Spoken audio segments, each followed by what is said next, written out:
नमस्कार मित्रांनो.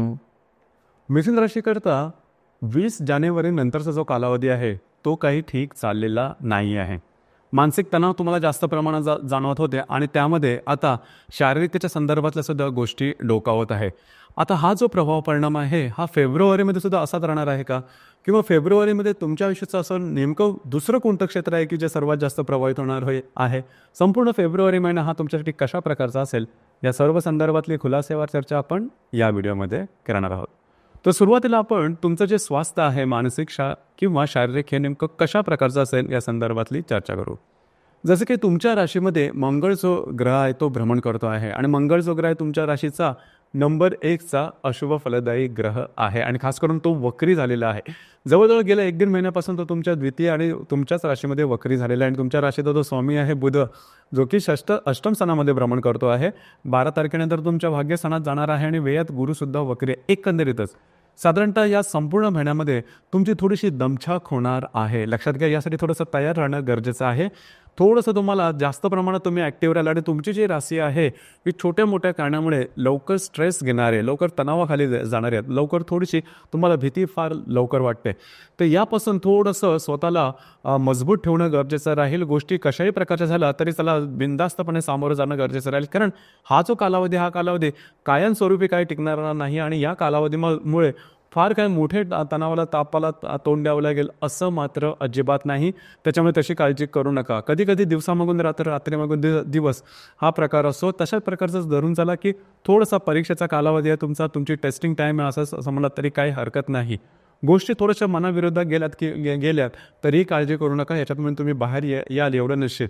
आता याच्यामध्ये खूप चांगली गोष्ट अशी आहे की गुरु जो की तुमच्या व्ययस्थानामध्ये भ्रमण करतोय गेल्या वर्षभरापासून आणि तो गेल्या 3-4 महिन्यापासून वक्रीसुद्धा आहे. हा मार्गस्थ होत आहे जवळजवळ 4 तारखेनंतर.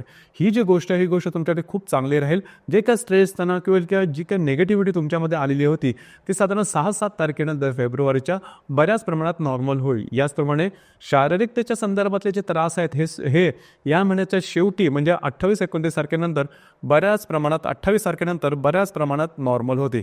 याचप्रमाणे जे तुमचे स्ट्रेस, टेन्शन बऱ्याच प्रमाणात जाणवत होते हे सुद्धा या महिन्याच्या मध्यानंतर बऱ्याच प्रमाणात नॉर्मल येईल. त्याच्यामुळे तशी काही काळजी करू नका. परंतु एकंदरीतच सांगायचं झालं तर या संपूर्ण महिन्यामध्ये स्वतःच्या मानसिकतेवरती आणि शारीरिकतेवरती लक्ष देणं गरजेचं राहील. कुठल्याही प्रकारचे महत्त्वपूर्ण निर्णय, छोटे किंवा मोठे, कुठल्याही क्षेत्राशी संबंधित असतील तरी लगेचच्या लगेच घेऊ नका आणि चुकीच्या निर्णयापासून थोडंसं सावध राहणं गरजेचं राहील. याचप्रमाणे घरातल्या ज्या व्यक्ती असतील त्यांच्याबरोबरचे नातेसंबंधसुद्धा थोडेसे ताणले गेल्यासारखे वाटेल, थोडंसं वातावरण गढूळ झाल्यासारखं वाटेल. हीच गोष्ट वैवाहिक जोडीदाराबरोबर सुद्धा जाणवेल. जर तुम्ही विवाहित असाल तर वैवाहिक जोडीदारावर सुद्धा अशाच प्रकारचे काही अनुभव होतील. स्वतःच्या भावभावनांवर नियंत्रण ठेवणं अत्यंत आवश्यक राहिलेली गोष्ट फार महत्त्वाची आहे, लक्षात घ्या. दुसरी महत्त्वाची गोष्ट म्हणजे तुमच्या राशीच्या अष्टमामध्ये रवी आणि बुध यांचं भ्रमण आहे. रवी जो की तुमच्या तृतीयेश आहे हा तुमच्या अष्टमात भ्रमण करतोय. 13 तारखेनंतर भाग्यात भ्रमण करणार आहे. तर या संदर्भात तुम्हाला काही अनपेक्षित लाभ मिळतील. इथे एक गोष्ट चांगली आहे की जवळजवळ 14-15 तारखेनंतरचा जो कालावधी आहे त्याच्यामुळे तुम्हाला कॉन्फिडन्स तुमच्यामध्ये खूप चांगल्या प्रकारे जाणवेल. त्याचप्रमाणे ज्या व्यक्ती सामाजिक आहेत, समाजकाम वगैरे करतात किंवा ज्यांचा समाजाशी जास्त संबंध येतो त्यांच्याकरता जवळजवळ 17-18 तारखेनंतरचा कालावधी बऱ्याच प्रमाणात चांगला राहील. तुमच्यामधलं कॉन्फिडन्स खूप चांगल्या प्रकारे जाणवेल. याचप्रमाणे जी कामं तुम्ही हाती घेतलेली आहेत ती बऱ्याच प्रमाणात मार्गी लागतील, जी की खूप चांगली गोष्ट आहे. तुमच्या कामाचं तुम्हाला ॲप्रिसिएशनसुद्धा खूप चांगल्या प्रकारे मिळेल. याचप्रमाणे तुमच्या भाग्यस्थानात भ्रमण करत असणारा शनी आहे तो सुद्धा मार्गस्थ आहे, त्यामुळे भाग्याची साथ तुम्हाला लाभेल. मात्र इथे एक गोष्ट मगाशी सांगितली आहे त्याप्रमाणे स्वतःच्या कर्तृत्वावर थोडंसं विश्वास ठेवणं गरजेचं राहील आणि कुठल्याही तणावाखाली जाऊन चुकीचे निर्णय मात्र घेऊ नका. ही गोष्ट फार महत्त्वाची आहे. साधारणतः 15 तारखेनंतर तुम्ही बऱ्याच प्रमाणात ॲक्टिव्ह राहाल आणि गोष्टी साधारण तुमच्या अपेक्षेप्रमाणे हळूहळू व्हायला सुरुवात होते आणि भाग्याची साथ जी की गेल्या वर्षभर तुम्हाला जाणवत नव्हती ती साधारण या महिन्याच्या 14-15 तारखेनंतर भाग्य तुमच्या बरोबर आहे असा काही अनुभव तुम्हाला निश्चित मिळेल. याचप्रमाणे ज्या ठिकाणी तुम्ही काम करता, नोकरी करता किंवा व्यवसाय करता त्या ठिकाणचं वातावरणसुद्धा बऱ्याच प्रमाणात चांगलं राहील. जर तुम्ही तुमच्या रिलेशनशिपमध्ये असाल दोघांमधील नातेसंबंध सुमधुर अशा प्रकारचे दिसून येते. त्याच्यामुळे जे तुमचं कार्यक्षेत्र आहे त्या संदर्भात अजिबात काळजी करू नका. परंतु या महिन्यामध्ये अनावश्यक थोडंसं फिरणं वगैरे जास्त होईल किंवा स्वतःच्या आरोग्य, मानसिक आणि शारीरिक याकडे लक्ष देणं गरजेचं राहील. ही गोष्ट फार महत्त्वाची आहे. याचप्रमाणे या महिन्याच्या 1 तारखेला दशमा स्थानामध्ये असणाऱ्या शुक्राबरोबर राहू आणि नेपच्यून आणि राहू हे युतीत जाणार आहे. लक्षात घ्या, ही गोष्ट अतिशय महत्त्वाची आहे. ज्या ठिकाणी तुम्ही काम करता, नोकरी करता किंवा व्यवसाय करता, त्या ठिकाणी तुम्हाला थोडंसं अलर्ट राहणं गरजेचं राहील. कुठल्याही प्रकारचे महत्त्वपूर्ण निर्णय जे तुमचं कार्यक्षेत्र आहे त्या संदर्भामध्ये घेऊ नका. साधारण 1 ते 3 तारखेदरम्यान या संदर्भात काळजी घेणं गरजेचं राहील. अशा प्रकारचे काही प्रलोभनं तुमच्या समोर येऊ शकतील की ज्याच्यामध्ये तुम्ही त्या संदर्भात निर्णय घेतले तर फसले जाण्याची शक्यता जास्त राहील. याचप्रमाणे जर तुम्ही रिलेशनशिपमध्ये असाल तिथे सुद्धा साधारण अशाच प्रकारचे काही अनुभव येऊ शकतील, तर अलर्ट राहणं अत्यंत महत्त्वपूर्ण राहील. याचप्रमाणे या महिन्याच्या 3 तारखेला गुरु आणि बुधाचा त्रिकोण योग होणार आहे.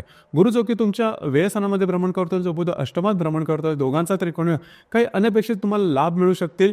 ही गोष्ट आहे, पण फार मोठ्या प्रमाणात लाभ मिळतील असं काही धरून चालू नका. छोटे मोठे लाभ मिळू शकतील. याचप्रमाणे दिनांक 9 तारखेला होणारा मंगळ शनीचा त्रिकोण योग हा फार महत्त्वपूर्ण राहील. मंगळ जो की तुमच्या राशीमध्ये भ्रमण करतोय, जर शनी तुमच्या भाग्यस्थानामध्ये भ्रमण करतोय, दोघांचा त्रिकोण योग अतिशय शुभफलदायी राहील. या दरम्यान तुमच्या काम करण्याची जी तडफ आहे ही जबरदस्त दिसून येईल. हाती घेतलेलं काम सहजपणे मोकळं कराल किंवा त्याच्यातून मोकळं व्हाल, पूर्णत्वाला जाईल. जी कामं तुमची पूर्ण होत नाही, ज्या कामाला विलंब जास्त लागतोय, ती कामं या दरम्यान निश्चितपणे हातात घ्या. याचमुळे या दरम्यान फिरणं वगैरे जास्त होईल आणि महत्त्वाचं म्हणजे धार्मिक स्थळांना भेटीगाठी देणं आणि तत्संबंधी काही चांगले अनुभव येणं, अशा प्रकारचे सुद्धा काही अनुभव या दरम्यान निश्चित जाणवते. याचप्रमाणे अष्टमात भ्रमण करणारा जो बुध आहे, बुध 12 तारखेनंतर तुमच्या भाग्यस्थानामध्ये भ्रमण करेल आणि तुमच्याच राशीतल्या मंगळाबरोबर त्रिकोण योग करणार आहे. हा सुद्धा त्रिकोण योग जो 23 तारखेला होणार आहे तुमच्यासाठी अतिशय शुभफलदायी असा असणार आहे. कागदोपत्री व्यवहार, कमिटमेंट, प्रॉमिसेस या सारखे जे व्यवहार ते मार्गी लागतील, फिरणं वगैरे होईल, महत्त्वपूर्ण कामं तुमची मार्गी लागल्याचे तुम्हाला अनुभव या दरम्यान निश्चित राहील. सगळ्यात महत्त्वाचं म्हणजे कॉन्फिडन्स तुम्हाला या दरम्यान चांगला येईल. लक्षात घ्या, जवळजवळ 24-25 तारखेनंतरच्या कालावधीमध्ये जो स्ट्रेस टेन्शन्स तुमच्या संपूर्ण मानसिकतेवरती जाणवलेला असेल तो साधारण 24-25 तारखेनंतर बऱ्याच प्रमाणात नॉर्मल होईल. परंतु 24-25 तारीख ही खूप लांब आहे. मोठ्या प्रमाणात सांगायचं झालं तर या संपूर्ण महिन्यामध्ये तुम्हाला थोडंसं स्वतःवरती नियंत्रण ठेवणं गरजेचं राहील. याचप्रमाणे या महिन्यातली जी पौर्णिमा आहे ही 12 तारखेला आहे, जी अमावास्या आहे ही 27 तारखेला आहे.